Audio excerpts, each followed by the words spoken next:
প্রিয় দর্শক, আসসালামু আলাইকুম। খালিকুজ্জামান এগ্রো নার্সারি পেজে আজকে আবারও স্বাগত জানাচ্ছি নতুন একটি বিষয় নিয়ে।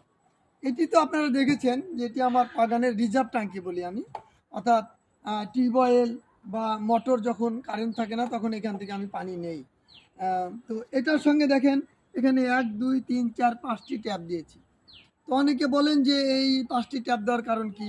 এর কারণটা হলো আমি এই মাঝেরটা থেকে এইভাবে পানি নেই এই জারে, এইভাবে নিয়ে আমি এইটা নিয়ে হয়তো বিভিন্ন জায়গায় এইভাবে পানি দিই। আপনারা দেখছেন যে এইভাবে পানি দিতে হয় জার দিয়ে, আমি এইভাবে পানি দেই। আর এই যে সামনের যে দুটি প্লট আমার, এই দুটি প্লটে ডাইরেক্ট এইখানে একটি ছোট পাইপ দেই, দিয়ে ওই পাইপটা এখানে দিয়ে দেই। আর এখান থেকে একটা ছোট পাইপ দেই, দিয়ে ওখানে দিয়ে দেই। এই দুইটি পাইপ থেকে কিন্তু ন্যাচারালি পানি গড়ে যায়, আমাকে এর জন্য কোনো পরিশ্রম করতে হয় না। আর বাকি এইগুলো আমি রিজার্ভ রেখেছি, এই যে একটা দিয়ে পানি ভরি আর একটা ভরতে থাকি, অর্থাৎ অল্প সময়ে একটু বেশি কাজ করার জন্যই কিন্তু এই বুদ্ধিটা।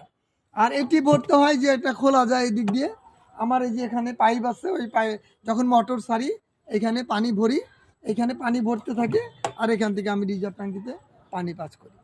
তো আপনারা যারা বিশেষ করে ছাদ বাগান করেন তারা বাগানের জন্য এইভাবে রিজার্ভ ট্যাঙ্কি তৈরি করতে পারেন।